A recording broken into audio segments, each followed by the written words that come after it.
वह वा चर्म मयः शैलः सर्व सिद्धि समाश्रयः भगवन कियदुच्छायः कियदा याम विस्तरः। जय श्री हरि विष्णु, जय श्री राधे कृष्ण।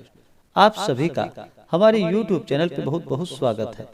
आइए सुनते हैं माघ मास महात्म्य में आज सुनेंगे तीसरे अध्याय की कथा। अगर आपने अब तक जो कि पहले और दूसरे अध्याय को नहीं सुना हो तो आप हमारे चैनल पे जा करके, जो कि माघ मास महात्म्य के नाम से प्लेलिस्ट बनाया गया है, आप वहां से जा करके कथा को श्रवण कर सकते हैं। यह हमारे वीडियो के इंड स्क्रीन में भी पहला और दूसरे अध्याय कथा का वीडियो का लिंक दिया गया है। आप वहां से जा करके उसके माध्यम से कथा को श्रवण कर सकते हैं। हिंदू धर्म में माघ महीने का जो कि बड़ा ही विशेष महत्व माना गया है। माघ के महीने में गंगा स्नान करना, भगवान श्री हरि विष्णु का पूजन करना, तीर्थों में स्नान करना, दान पुण्यों का कार्य करना और माघ मास के दौरान नियमों का पालन करना और माघ के महीने में इस दौरान जो कि गरीबों को, ब्राह्मणों को अपने सामर्थ्य के अनुसार जो भी बन सके अवश्य ही दान करना चाहिए।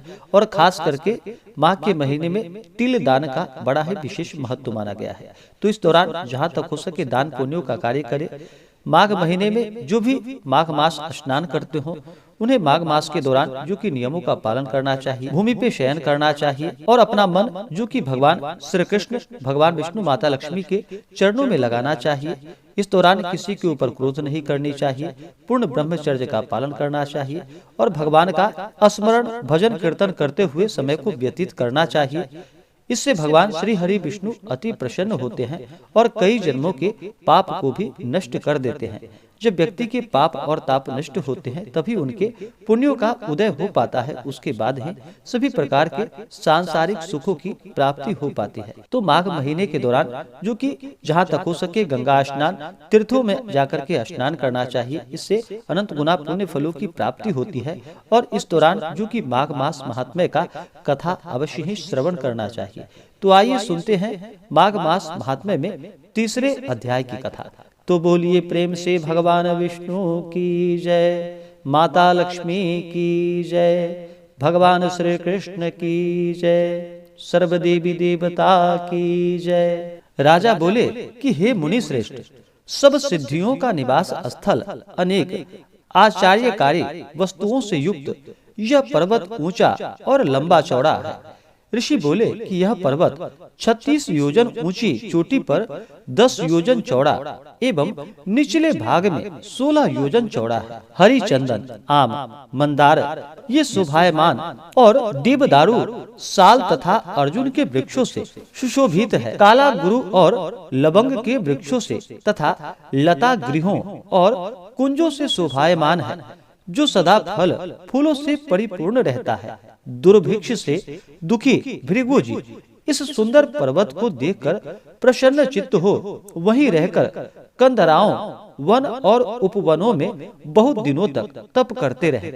हे राजन, भृगु ऋषि के आश्रम में एक दिन उस पर्वत पर से विद्याधर का एक जोड़ा उतर कर आया। दुखी होने से समीप में आकर उन्होंने मुनि को नमस्कार किया। इसको देखकर भृगु जी सुंदर शब्द में बोले कि हे विद्याधर, तुम दोनों क्यों दुखी हो? ऋषि के वचन को सुनकर विद्याधर बोले कि हे तपस्वियों में श्रेष्ठ, मेरे दुख का कारण सुनिए। पुण्य के फल से स्वर्ग में देव शरीर को पाकर भी किस पाप कर्म से मेरा मुख व्याघ्र जैसा हुआ, जिससे मुझे शांति नहीं होती। दूसरा भी कारण सुनिए। यह मेरी पत्नी स्वरूपवती, मधुर वाणी बोलने वाली, कल्याणी, नाचने गाने में चतुर तथा सब लक्षणों से युक्त है। अपने किशोर अवस्था में इसने सातों सुर वाली वीणा को बजाकर मुग्ध भाव से कोकिल कंठ से गाकर गीता रसाभिज्ञ नारद जी को संतुष्ट किया। कुबेर को भी इसने अपने वीणा के बजाने से प्रसन्न किया। इसके वक्र गति, अंग फड़कन से स्निग्ध उसके पंचम स्वर को सुनकर भगवान शिव जी भी रोमांचित हो गए। इसके समान स्वर्ग में दूसरी कोमलांगिनी नहीं है। कहाँ यह चंद्रमुखी सुंदरी स्त्री, कहाँ मैं व्याघ्र मुख वाला मनुष्य।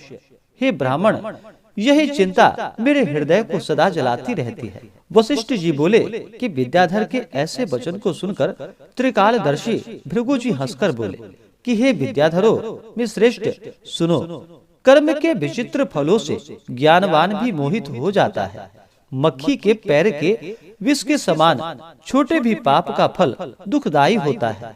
माघ मास की एकादशी के दिन उपवास करके द्वादशी न आने तक ही शरीर में तेल लगाने से तुम व्याघ्र मुख को हुए हो। स्वच्छ एकादशी के दिन उपवास करके द्वादशी को तेल सेवन करने से प्राचीन समय में पुरुरवा राजा को क्रूर शरीर मिला, जिसे देखकर वह बड़ा दुखी हुआ और हिमालय पर्वत पर देव सरोवर के किनारे गया। प्रीति पूर्वक शुद्ध स्नान करके कुशासन पर बैठकर घनश्याम कमल नेत्रों वाले शंख चक्र गदा पद्म पीतांबर कौस्तुभ मणि तथा वनमालाधारी विष्णु भगवान का राजा ने जितेंद्रिय हो हृदय से चिंतन कर 3 मास तक निराहार रहकर दारुण तप किया। 7 जन्मों के तप के बराबर राजा के थोड़े ही चिंतन से भगवान प्रसन्न हो गए। मकर में सूर्य माघ शुक्ल की एकादशी को भगवान ने प्रसन्न होकर अपने शंख से राजा को पवित्र किया और उसके तेल लगाने की याद कराते हुए उसको बहुत सुंदर रूप दिया, जिसके रूप को देखकर देव नारिया उर्वशी उसे चाहने लगे। इस प्रकार स्वरूपवान राजा अपने नगर को चला गया।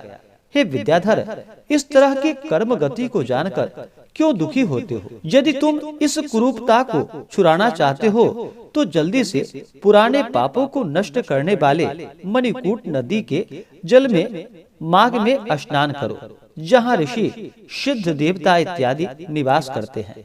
तुमको इसकी विधि बतलाता हूँ। तुम्हारे भाग्य से माघ मास 5वें दिन में ही आएगा। पौष महीने के एकादशी से लेकर के माघ शुक्ल की एकादशी तक महीना भर पृथ्वी पर शयन व निराहार रहकर त्रिकाल स्नान करो।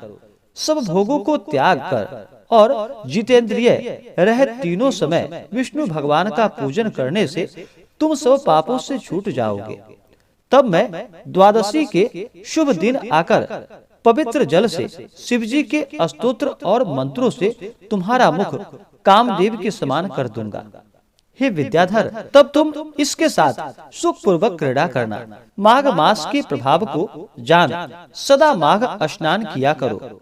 हे राजेंद्र, इस तरह सर्वज्ञ महात्मा भृगु जी ने विद्याधर को एक गाथा फिर सुनाई। माघ स्नान से विपत्ति पापों का क्षय होता है, जो सब यज्ञों से अधिक है और सब दान का फल देता है। हे विद्याधर, यज्ञों से योगों से तीव्र तप से माघ मास अधिक फलदायी है। पुष्कर क्षेत्र, कुरुक्षेत्र, ब्रह्मवर्त, पृथुद्रक, काशी, प्रयाग तथा गंगा सागर संगम स्थानों में जो फल 10 बरस नियम करने से मिलता है, वह फल माघ में 3 दिन स्नान करने से निश्चय ही मिलता है। जो चिरकाल तक स्वर्ग में रहना चाहो, वे मकर के सूर्य में कहीं भी जल में स्नान करे। हे राजेंद्र, आयुष्य, आरोग्य, संपत्ति, रूप, कल्याण और गुण प्राप्त करने के इच्छुक को पाप और दरिद्रता से डरने वाले मनुष्य को यथा दरिद्रता, पाप और दुर्भाग्य रूपी कीचड़ को धोने के लिए माघ में स्नान से बढ़कर और कोई उपाय नहीं है। माघ स्नान चाहे श्रद्धा अश्रद्धा कैसे ही किया जावे, पूरा फल देता है। बिना कामना के या कामना से जहाँ कहीं घर के बाहर जल में माघ स्नान करने वाला इस लोक और परलोक में दुख नहीं पाता। महीने के दोनों पक्षों में चंद्रमा के घटने और बढ़ने की तरह पाप नष्ट होते हैं और पुण्य बढ़ता है। खान में अनेकों प्रकार के रत्न पैदा होने की तरह पुत्र, पौत्र तथा संपत्तियां बढ़ती हैं। जैसे कामधेनु कामों को तथा चिंतामणि चिंतन फल देता है, उसी प्रकार से माघ स्नान सब मनोरथों को अवश्य पूर्ण करता है। जैसे सतयुग में तप करने से तथा त्रेता में यज्ञ करने से जो पूर्ण ज्ञान होता है, वही ज्ञान द्वापर और कलयुग में माघ स्नान से प्राप्त होता है। हे भूपति, सभी वर्णों तथा सभी आश्रमों को माघ स्नान धर्म की धारा अवश्य पुनीत करती है।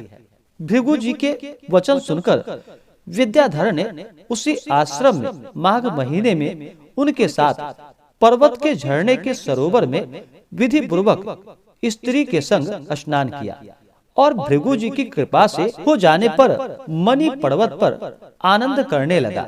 प्रसन्न चित्त हो उस पर अनुग्रह करके भृगु जी ने विंध्य पर्वत पर आए और विद्याधर का मुख कामदेव के समान कर दिया। तत्पश्चात भृगु जी विंध्य पर्वत से उतर अपने शिष्यों के साथ रेवा नदी पर आए। माघ महात्म्य संपूर्ण भुवन का शान है। हे राजन, द्विजवर भृगु जी ने विद्याधर से कहा था कि जो नित्य इसे सुनता है और सुनाता है उसको देवताओं के समान संपूर्ण अभिष्ट की प्राप्ति होती है। इस प्रकार से माघ मास महात्म्य में तीसरे अध्याय की कथा पूर्ण हुई। अगर आप सब आगे के अध्याय को सुनना चाहते हो, हमारे चैनल पे नए हो तो हमारे चैनल पे बने रहने के लिए चैनल को लाल बटन दबा करके सब्सक्राइब करें, साथ में बेल आइकन घंटी को दबाएं ताकि मेरे वीडियो का नोटिफिकेशन आपको समय से मिलता रहे।